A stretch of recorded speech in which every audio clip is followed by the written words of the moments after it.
Good evening बच्चों। आइए आज का क्लास हम स्टार्ट करते हैं।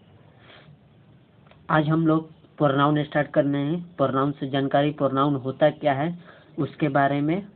और हाँ बच्चों, नाउन को अच्छी तरह समझ लीजिए क्योंकि प्रोनाउन में नाउन का बहुत बड़ा इम्पोर्टेंस रखता है। ओके, आइए अब हम आगे चलते हैं। और हाँ बच्चों, चैनल को ज़्यादा से ज़्यादा शेयर कीजिए और सब्सक्राइब कीजिए। ओके, आइए अब हम आगे चलते हैं। प्रोनाउन, प्रोनाउन क्या होता है? Pronoun, A pronoun is a word, A pronoun is a word that replace a noun. Pronoun एक ऐसा शब्द है, प्रोनाउन, प्रोनाउंस मतलब होता है सर्वनाम। Pronoun, A pronoun is a word, pronoun उसी को कहते हैं बच्चों जो नाउन की जगह पे आता है, उसे प्रोनाउन कहते हैं। जैसे देखिए कैसे, Mohan,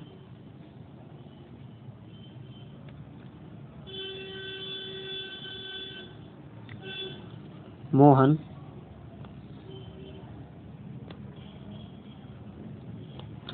Mohan lives here. Okay, यहाँ पे मोहन क्या है? यहाँ पे मोहन नाउन है। ओके, मोहन नाउन है। नाउन में हम इसको अच्छी तरह समझे थे, ठीक ना? तो मोहन नाउन है, वो भी नाउन कौन सा है? तो ये प्रॉपर नाउन है, मोहन नाउन है। अब हम इसी की जगह पर इस तरह लिखते हैं, ही लिव्स हियर। यहाँ पे ही क्या है? प्रोनाउन है। ओके, प्रोनाउन है। इसी तरह नाउन की जगह पर कोई, नाउन की जगह पर अगर नाउन को हटाकर उसके बदले प्रोनाउन यूज होता है। ओके, समझ गए ना बच्चों? आइए हम अब आगे चलते हैं। प्रोनाउन, सर्वनाम, a word which is used in place of a noun is called pronoun. Okay, एक शब्द जिसे हम नाउन की जगह पर यूज करते हैं उसे प्रोनाउन कहते हैं। एग्जाम्पल के तौर पे आप लोग को समझ लीजिए, Ram lives here, Ram noun है और राम ही लिव्स हियर यहाँ ही प्रोनाउन है। पहले ही हम इसको समझ गए अच्छी तरह। और हाँ, और हिंदी को आप लोग लिख लीजिएगा डिफिनीशन वाला। ओके, आइए फिर से हम एक बार पढ़ देते हैं। A word which is used in place of a noun is called pronoun. Pronoun एक शब्द जिसे हम नाउन की जगह पर यूज करते हैं उसे प्रोनाउन कहते हैं। Okay, clear? आइए आगे बढ़ते हैं। काइंड्स ऑफ प्रोनाउन, प्रोनाउन कितने प्रकार के होते हैं? ठीक, प्रोनाउन इस तरह तो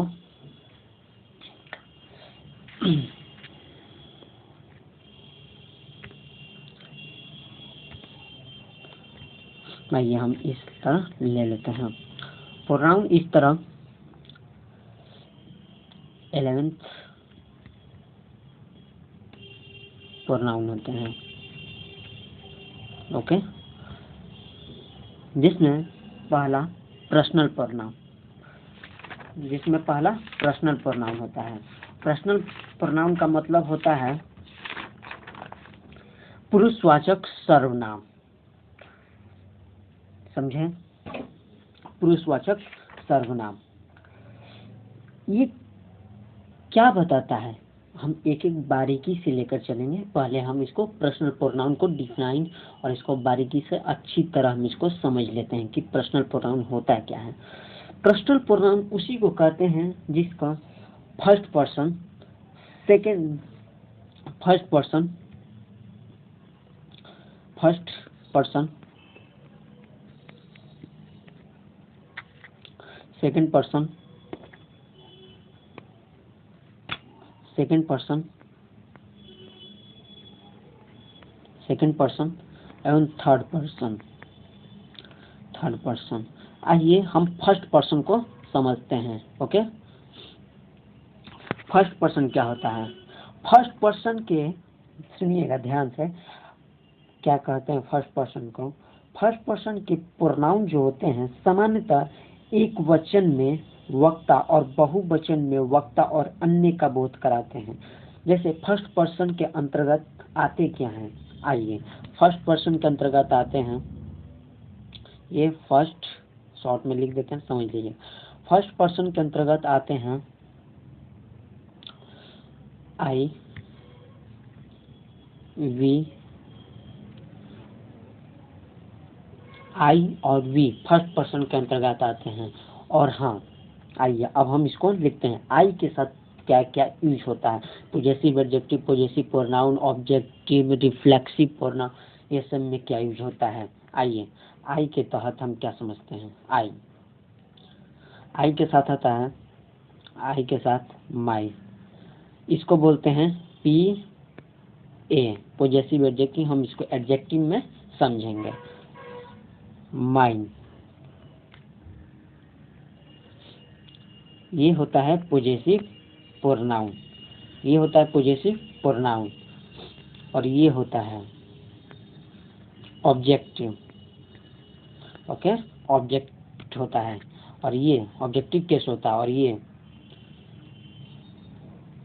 मी, माई सेल्फ, ये होता है रिफ्लेक्सिव प्रोनाउन। हम इसको रिफ्लेक्सिव प्रोनाउन में पढ़ेंगे। ओके, हमको पहले समझना है कि फर्स्ट पर्सन होते क्या है। फर्स्ट पर्सन हमको ये बोध कराता है जो एक वचन में वक्ता और बहुवचन में वक्ता और वन अन्य का बोध कराता हो, उसे फर्स्ट पर्सन कहते हैं। इतना क्लियर? और आइए अब हम वी के बारे में समझेंगे कि वी क्या है। ओके,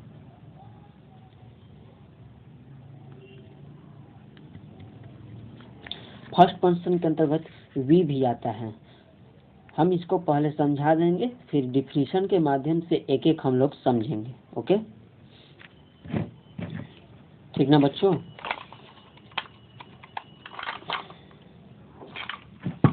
देखिए वी के अंतर्गत क्या क्या आता है। वी के साथ आता है आवर, ये हो गया पॉजेसिव एडजेक्टिव। आवर्स, ये हो गया पॉजेसिव प्रोनाउन। अस, ये हो गया ऑब्जेक्टिव केस, ओ सी। और ये हो गया our self, our self, our self, our self. ये हो गया रिफ्लेक्सिव प्रोनाउन। इसको रिफ्लेक्सिव प्रोनाउन में पढ़ेंगे। समझ गए बच्चों कि फर्स्ट पर्सन के अंतर्गत क्या क्या आता है? अब चलिए हम इसको सेकंड पर्सन समझाते हैं कि सेकंड पर्सन क्या होता है। ये सब पर्सनल प्रोनाउन के अंतर्गत आते हैं। आइए, हो गया। अब आइए सेकंड पर्सन को समझते हैं। सेकंड पर्सन क्या होता है?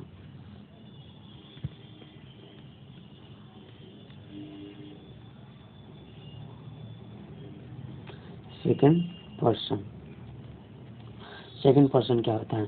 सेकंड पर्सन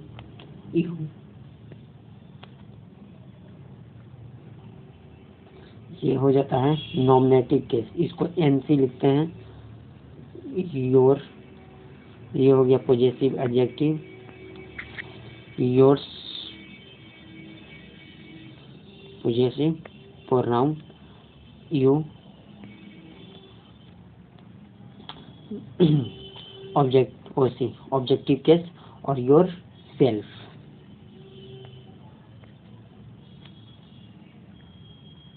ये हो गया reflexive pronoun. Okay, second person को क्या कहते हैं? आइए इसको हम ध्यान से सुनते हैं।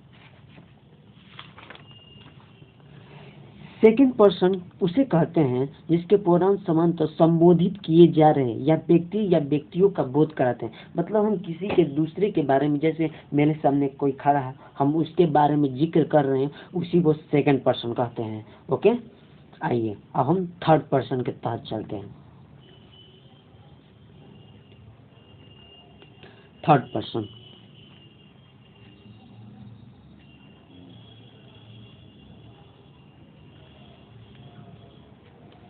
थर्ड पर्सन के अंतर्गत क्या क्या आते हैं?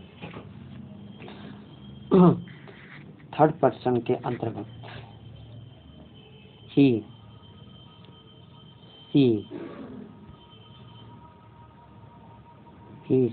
It, they.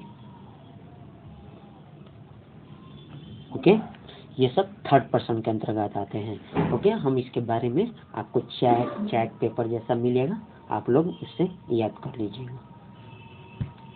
थर्ड पर्सन को समझते हैं। वक्ता और संबोधित किए जा रहे व्यक्ति को छोड़कर अन्य व्यक्तियों या वस्तुओं का बोध कराता उसे थर्ड पर्सन कहते हैं। आइए हम इसको समझते हैं। मान लीजिए एक आप हो गए और एक ये हो गया, इसको दोनों को छोड़ दीजिए, और ये किसी अन्य लोग हो गए, इसके बारे में बोध हो तो उसे थर्ड पर्सन कहते हैं। ओके, ये इसी के अंतर्गत आता है। आइए अब हम आगे चलते हैं। तीनों को आप लोग समझ लीजिए अच्छी तरह, ठीक, और ना समझ में आए तो वीडियो को बैक करके फिर से इसको देख लीजिएगा। ओके, आइए हम अब आगे चलते हैं।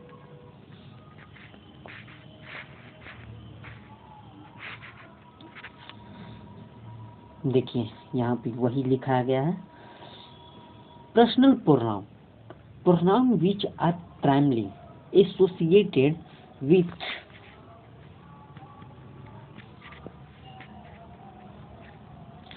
with a particular grammatical person, first person, second person, third person are called personal pronoun।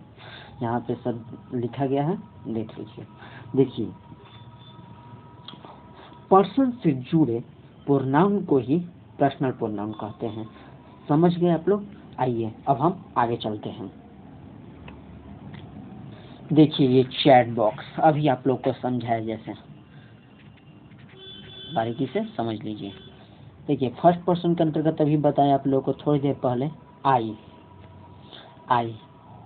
Objective pronoun या ऑब्जेक्टिव केस इसको बोलते हैं। मी हो गया। पोजेसिव एडजेक्टिव में माई बताए, पोजेसिव प्रोनाउन माई और reflexive pronoun myself. Second person में यू और ऑब्जेक्टिव प्रोनाउन यू या ऑब्जेक्टिव केस इसको बोलते हैं, ठीक। Possessive adjective your, possessive pronoun yours और reflexive pronoun yourself. Third person के अंतर्गत देखिए क्या क्या आते हैं। ही, ये सब आप लोग समझ ले। He, him, objective pronoun, possessive adjective his, possessive pronoun his और रिफ्लेक्सिव प्रोनाउन हिमसेल्फ। ओके, देखिए सी भी आता है। सी के साथ objective pronoun her, objective case इसको बोलते हैं।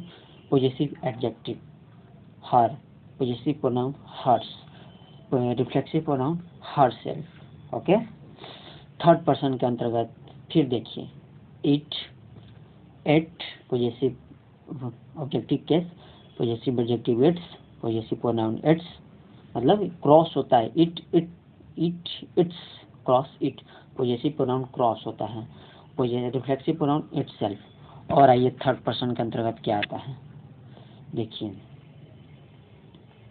थर्ड पर्सन के अंतर्गत they, them, objective case, possessive adjective their, possessive pronoun theirs और रिफ्लेक्सिव प्रोनाउन देमसेल्व्स। ओके, और आप लोग इसको बहुत अच्छी तरह समझ लीजिएगा, ठीक। और आप लोग को इसको अच्छी तरह नोट कर लीजिएगा, ठीक ना। आइए अब हम आगे बढ़ते हैं। देखिए डिस्ट्रीब्यूटिव प्रोनाउन क्या होता है।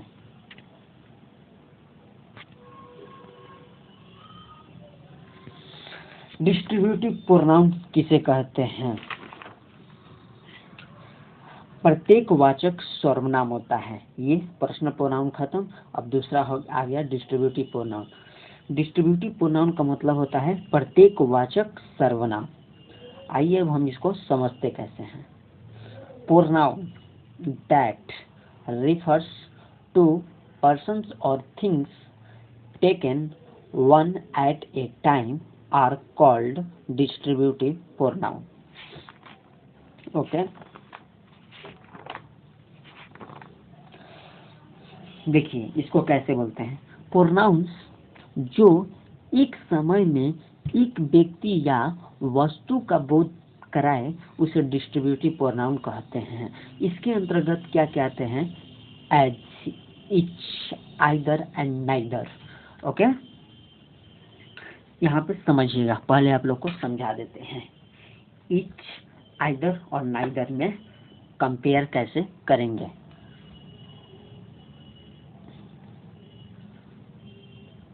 आइए हम इसको क्लियर कर देते हैं पेज को। देखिए,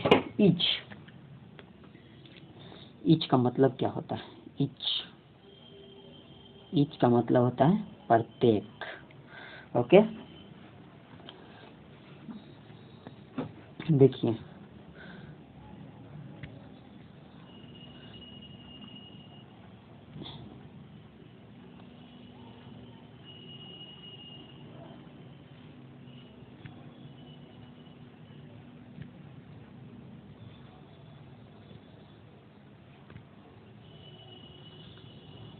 एक बॉक्स हो गया, 2 बॉक्स हो गया, 3 बॉक्स हो गया। ओके, समझिए, ईच क्या कहता है कि 2 रहे या 2 से अधिक रहे, ये सारा का सारा रहे। ओके, 4 भी रहे, 10 भी रहे, 12 भी रहे, कोई फर्क नहीं पड़ता, वो ईच उसके अंतर्गत लेते हैं। ओके, ठीक ना? ईच हमको ये बताता है। जैसे आइए हम एग्जाम्पल को समझते हैं। ठीक, इसको थोड़ा सा बड़ा कर लेते हैं। देखिए एग्जाम्पल क्या कहता है। अब इसको हम डिलीट कर देते हैं थोड़ा।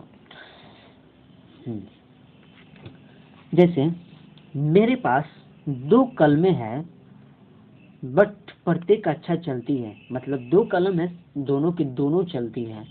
ओके, जैसे ये एक कलम हो गया, ये दूसरा कलम हो गया, दोनों सही है। ठीक, जैसे I have 2 pens each writes well। मेरे पास 2 कलमें हैं, प्रत्येक अच्छा चलती है। ठीक, आप लोग समझ गए। आइए इसी तरह दूसरा एग्जाम्पल लेते हैं, इसको क्लियर कर लेते हैं। आई हैव 4 ब्रदर्स।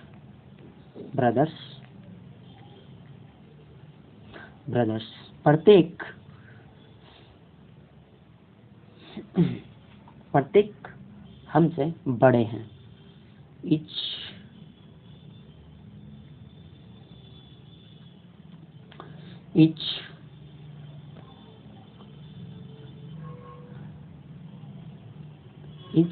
एल्डर, प्रत्येक बड़े हैं। ओके, आइए 4 ब्रदर्स इच एल्डर, मेरे पास 4 भाई हैं, प्रत्येक हम बड़े हैं, प्रत्येक बड़े हैं। ओके, ठीक ना? समझ में आ गया आपको कि होता क्या है? नहीं समझ में आया, फिर एक एग्जाम्पल लेते हैं। I have 10 cars, each run very fast। मेरे पास 10 कारें हैं, प्रत्येक बहुत तेज चलती हैं, प्रत्येक बहुत तेज दौड़ती हैं। अब समझ में आ गया होगा आपको। ओके, आइए हम अब आगे की ओर चलते हैं। देखिए यहाँ पर क्या कहता है। देखिए यहाँ 2 लड़के हैं, एक 3 हो गया, 2 हैं, दोनों के दोनों देखिए क्या लिखा है, द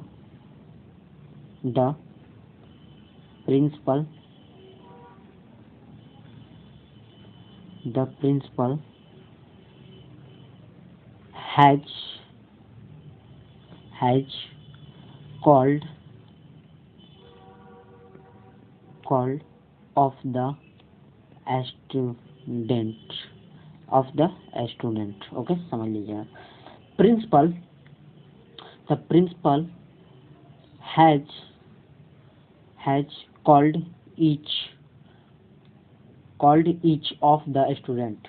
प्रिंसिपल ने प्रत्येक लड़के को बुलाई, इसमें ले दोनों लड़के को, तीनों लड़के को बुलाया। ओके, समझ में आ गया?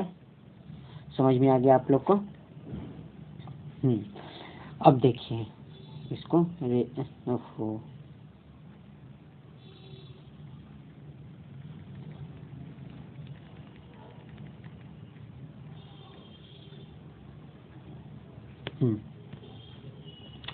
अब देखिए दूसरा एग्जाम्पल क्या कहता है।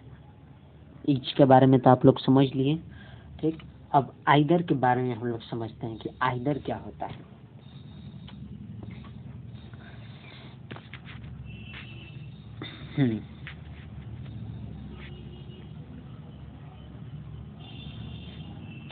आइदर क्या होता है, देखिए आइदर क्या होता है।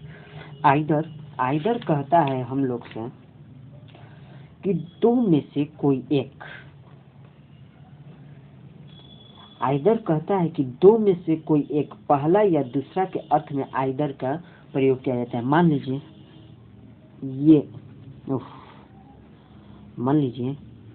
ये है, दोनों नहीं होगा, यहाँ पे कोई एक ही होगा, एक कट हो गया। दो में से कोई एक के अर्थ में आइदर का प्रयोग किया जाता है। देख लीजिए यहाँ पर एग्जाम्पल आप लोग को समझ में आएगा। थोड़ा सा हम इसको अभी थोड़ा सा जूम कर लेते हैं। देखिए समझ में आया? इसी तरह, ठीक ना। अब देखिए हम लोग को नाइदर क्या कहता है। नाइदर क्या कहता है,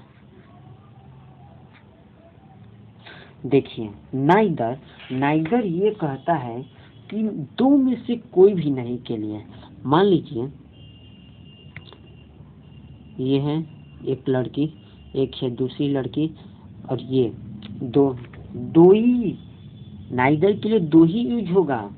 ओके, और आइदर के लिए भी दो ही यूज होगा। दो में से कोई एक, अधिक नहीं, दो में से कोई एक। नाइदर के लिए भी दो ही होगा, ठीक ना। तो ये क्या, बाबा किसी को नहीं बुला रहे, मतलब किसी भी नहीं के लिए, दो में से कोई भी नहीं के लिए नाइदर का प्रयोग किया जाता है। देखिए जैसे, देखिए यहाँ पे एग्जाम्पल आपको क्लियर हो गया। ओके, आइए अब हम आगे बढ़ते हैं। एक बच गया नॉन। नॉन क्या होता है? नॉन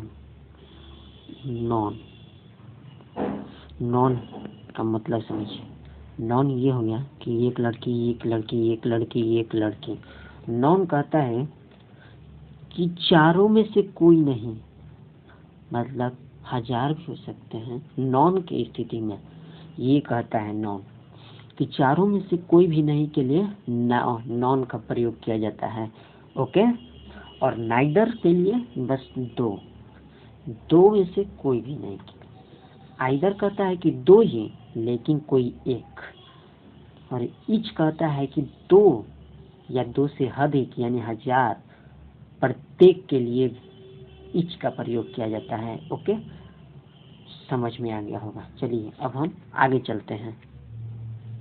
देखिए ईच क्या कहता है? टू और more than two of each in each, दो या दो से अधिक के लिए ईच में ईच का प्रयोग किया जाता है। इसको थोड़ा सा हटा देते हैं, इसको हटा देते हैं। ओके, चलिए हो गया। टू और more than two of in each, दो या दो से अधिक के लिए,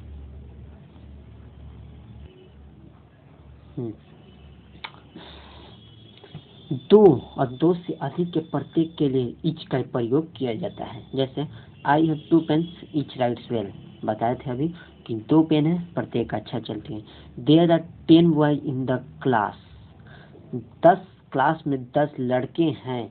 each is more intelligent than I, हमसे सभी के सभी तेज हैं, 10 का 10 तेज हैं। ओके, आइदर क्या कहता है, 2 in any 1 in used either, 2 में से कोई एक के लिए आइदर का यूज किया जाता है। जैसे I have 2 book you can take either, मेरे पास 2 किताबें हैं, आप एक ले सकते हैं, कोई एक ले सकते हैं। Okay, either of these 2 boys is dishonest, ये लड़के में से कोई, इस लड़कों में से कोई एक बेईमान है, समझे, कोई के लिए 2 लड़कों में से कोई एक बेईमान है, समझ गए आइदर का। और आइए नोट डाउन कर लीजिए इसको। अगर more than 2,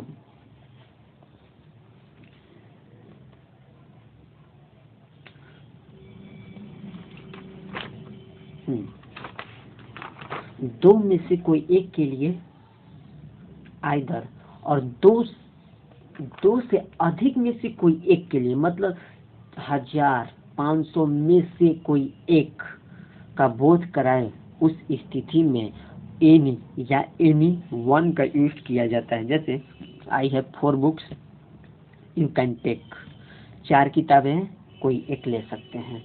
any of these boys has stolen my pen, इन लड़कों में से कोई मेरा पर्स चुराया है। ओके, नाइदर का यूज समझाए थे अभी। 2 in no any 1 in used neither, 2 में से कोई भी नहीं के लिए नाइदर का प्रयोग किया जाता है। I have 2 pens neither writes well, मेरे पास 2 कलमें हैं, कोई भी नहीं अच्छी चलती है। Neither of these 2 girls is beautiful, neither 2 लड़की में से कोई भी नहीं सुंदर है। ओके,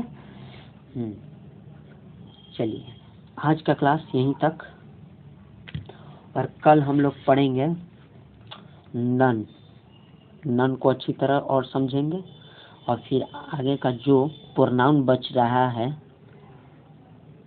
ये हो गया पॉजेसिव, हो गया रिफ्लेक्सिव, हो गया, ये सब कल हम लोग पढ़ेंगे। ओके, तो ठीक है बच्चों, तो इस चैनल को ज़्यादा से ज़्यादा शेयर करें और सब्सक्राइब करें ताकि क्लास अब तक पहुंच सके। ओके, चलिए बाय एंड टेक केयर।